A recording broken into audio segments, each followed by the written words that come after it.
Hello बच्चों, तो चलिए इस प्रश्न को पढ़ते हैं। युग्मों में से कौन से युग्म बराबर हैं? ए बराबर समुच्चय एक्स, एक्स प्राकृत संख्याओं में से, और एक्स प्लस 5 बराबर 6, कोमा बी बराबर 5।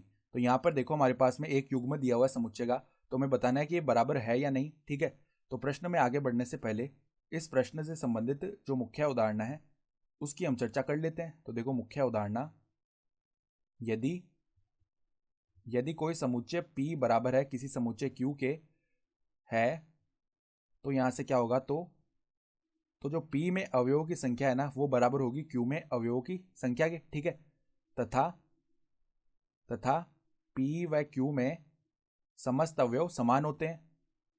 समस्त अवयव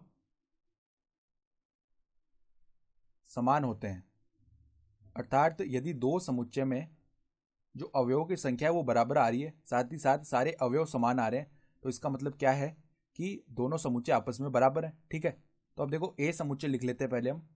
ए समुच्चय में देखो यहाँ पे x जो हमें प्राकृत संख्याओं में से लेना है, और x प्लस 5 बराबर 6 है, तो यहाँ से x का मान 1 आ जाएगा, 6 माइनस 5 करके। ठीक है, यानी ए में केवल एक अवयव आ गया जो कि है 1। ठीक है, फिर देखो बी जो समुच्चय है ना वो है 5, तो 5 का मतलब क्या हो गया? रिक्त समुच्चय, यानी इसके अंदर कोई भी अवयव नहीं है।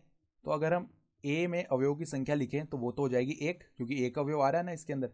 फिर बी में जो अवयव की संख्या है वो है 0, तो इनमें तो अवयवों की संख्या ही समान नहीं है। ठीक है, तो यहाँ से हम क्या बोल सकते हैं कि एन ए जो है वो बराबर नहीं है एन बी के, तो ये तो बराबर हो ही नहीं सकते। ठीक है, तो हम क्या बोल सकते हैं? अतः अतः दिया गया युग्म बराबर नहीं है। दिया गया युग्म बराबर नहीं है। ठीक है, तो हमें यही बताना था। यहां से देखो ए जो है ना वो बराबर नहीं होगा बी के। ठीक है, तो दिया गया जो युग्म है ना वो हमारा बराबर नहीं है, ये हमारा उत्तर हो गया। तो आशा करता हूं कि आपको ये प्रश्न समझ में आया होगा। धन्यवाद।